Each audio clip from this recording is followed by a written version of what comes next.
Theorem 8.53 பண்ணி பார்த்தோன்னா a non-constant elliptic function has equally many poles as it has zeros. A non-constant elliptic function.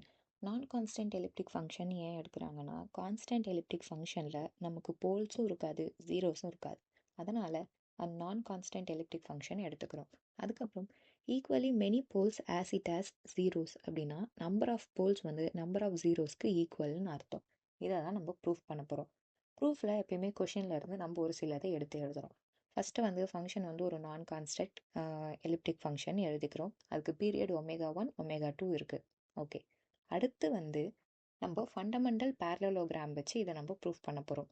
So இதுக்கு நான் பிஏன்னு எடுத்துக்கிறேன். And elliptic ஃபங்க்ஷனில் பார்த்தோம் அப்படின்னா infinite number of zeros and poles இருக்குது. அந்த ஒரு பேரலோகிராம் நம்ம எடுக்கிறோம் இல்லையா, அதுக்குள்ளே நமக்கு இன்ஃபைனைட் நம்பர் ஆஃப் போல்ஸும் ஜீரோஸும் இருக்குன்னு நம்ம அஷ்யூம் பண்ணி எழுதுகிறோம். ஃபஸ்ட்டு அதை வந்து நம்ம வேர்டிங்கில் எழுதணும்னா A1 A2 so one AN வந்து நம்ம ஜீரோஸாகவும் B1 B2 BM வரைக்கும் இருக்கிறத நம்ம போல்ஸாகவும் எடுத்துக்கிறோம் அந்த குறிப்பிட்ட பேரலோகிராமில்.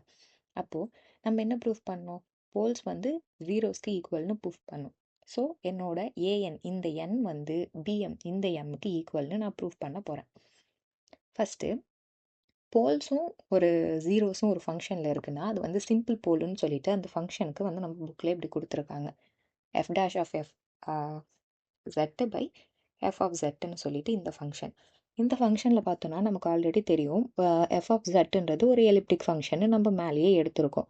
இது எலிப்டிக் ஃபங்க்ஷன் அப்படின்னா அப்போ டேஷ்ன்றது இந்த ஒரு இதுவும் எலிப்டிக் ஃபங்க்ஷன் தான். இது ரெண்டையும் சேர்ந்தாலும் நமக்கு எலிப்டிக் ஃபங்க்ஷன் தான்றதை எழுதுகிறோம்.